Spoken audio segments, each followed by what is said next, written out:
Selamat siang Ibu dan teman-teman.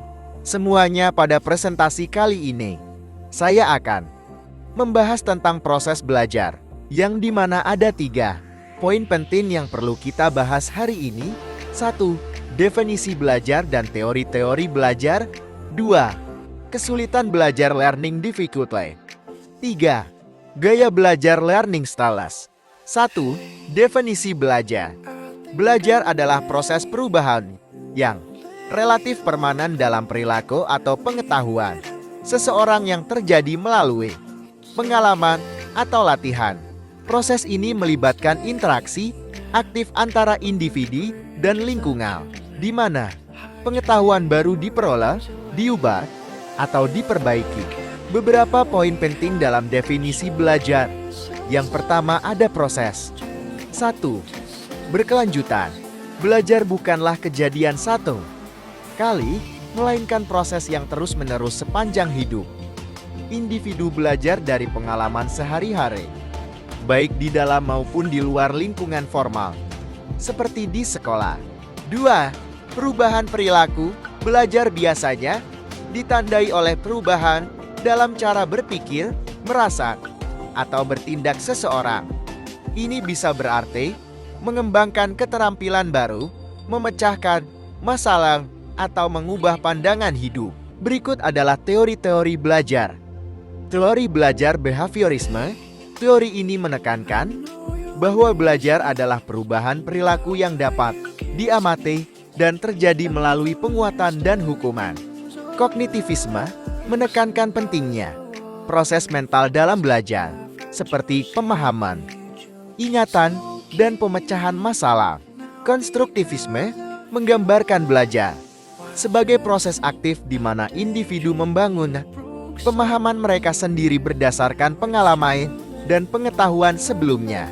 Humanisme menekankan peran motivasi dan kebebasan individu dalam belajar, di mana setiap orang belajar sesuai dengan kebutuhan dan tujuannya sendiri. 2. Kesulitan belajar learning difficulties. Kesulitan belajar adalah gangguan yang mempengaruhi kemampuan individu dalam memahami, menyimpan, atau menerapkan informasi akademik meskipun kecerdasannya normal. Hal ini mencakup berbagai jenis hambatan seperti 1. Disleksia, kesulitan membaca dan memahami teks. 2. Diskalkulia, sulit memahami angka dan konsep matematika. 3. Disgrafia, kesulitan menulis dengan jelas. 4. Gangguan pemrosesan auditori visual, sulit memproses informasi dari pendengaran atau penglihatan. Gejala: kesulitan membaca, menulis, atau berhitung. Lambat memahami instruksi, sulit mengingat pelajaran. Salah satu penyebab adalah faktor genetik, kelainan otak, lingkungan, atau masalah kesehatan. Penanganan: intervensi dini, dukungan sejak dini, pendekatan individual, metode belajar yang disesuaikan, dukungan profesional, terapi atau bantuan dari ahli. 3. Gaya belajar learning styles. Gaya belajar merujuk pada cara individu paling efektif dalam memahami dan menyerap informasi. Setiap orang memiliki preferensi berbeda dalam belajar yang dapat dikategorikan ke dalam beberapa jenis utama. Visual belajar melalui penglihatan, lebih mudah memahami informasi melalui gambar, diagram, atau peta.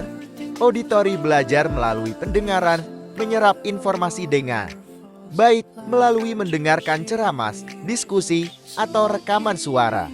Ada juga ciri-ciri visual, lebih suka membaca dan melihat gambar. Auditori, lebih peka pada suara dan penjelasan verbal. Kinestetik, suka belajar melalui praktik langsung. Reading writing, suka belajar melalui bahan bacaan dan menulis ringkasan. Pentingnya memahami gaya belajar adalah memahami gaya belajar membantu dalam memilih metode belajar yang paling sesuai, sehingga proses belajar menjadi lebih efektif dan efisien. Mungkin sekian dari materi pembelajaran kita hari ini, semoga bisa bermanfaat bagi kita semua. Sekian dan terima kasih.